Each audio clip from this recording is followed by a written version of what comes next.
والطور وكتاب مسطور في رق منشور والبيت المعمور والسقف المرفوع والبحر المسجور إن عذاب ربك لواقع ما له من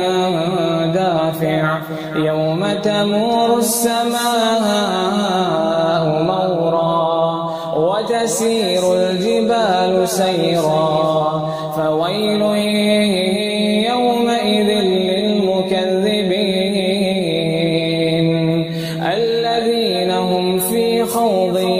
يلعبون يوم يدعون إلى نار جهنم دعا هذه النار التي كنتم بها تكذبون أفسحر هذا أم أنتم لا تبصرون اصلوها فاصبروا أو لا تصبروا سواء عليكم إنما تجزون ما كنتم تعملون إن المتقين في جنات ونعيم فاكهين بما آتاهم ربهم ووقاهم ربهم عذاب الجحيم كلوا واشربوا هنيئا بما كنتم تعملون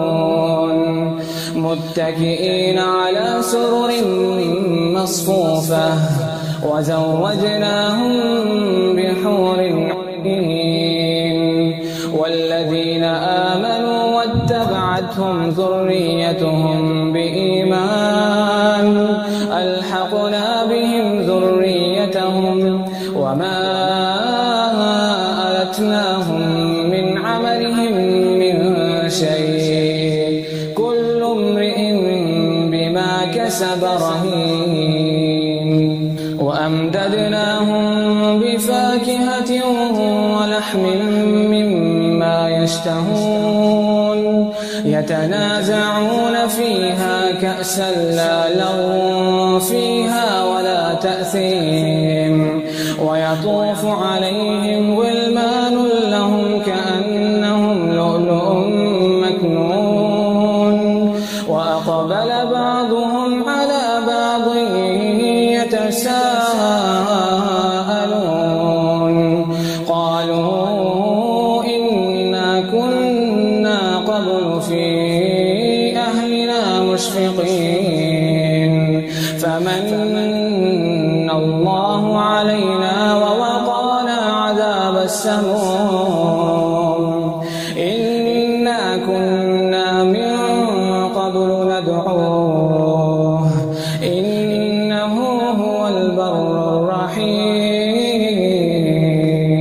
فذكر فما أنت بنعمة ربك بكاهن ولا مجنون أم يقولون شاعر نتربص به ريب المنون قل تربصوا فإني معكم من المتربصين أم تأمرهم أحلامهم بهذا أم هم قوم طاغون أم يقولون تقوله بل لا يؤمنون فليأتوا بحديث مثله إن كانوا صادقين أم خلقوا من غير شيء أم هم الخالقون أم خلقوا السماوات والأرض بل لا يوقنون أم عندهم خزائن ربك أم هم المسيطرون أم لهم سلم يستمعون فيه فليأت مستمعهم بسلطان مبين أم له البنات ولكم البنون أم تسألهم أجرا فهم من مغرم مثقلون أم عندهم الغيب فهم يكتبون أم يريدون كيدا فالذين كفروا هم المكيدون أم لهم إله غير الله سبحان الله عما يشركون وإن يروا كسفا من السماء ساقطا يقولوا سحاب مركوم فذرهم حتى يلاقوا يومهم الذي فيه يسعقون يوم لا يغني عنهم كيدهم شيئا ولا هم ينصرون وإن للذين ظلموا عذابا دون ذلك ولكن أكثرهم لا يعلمون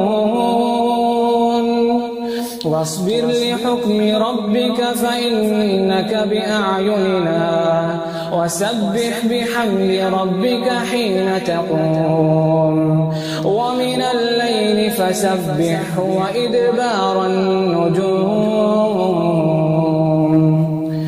الله أكبر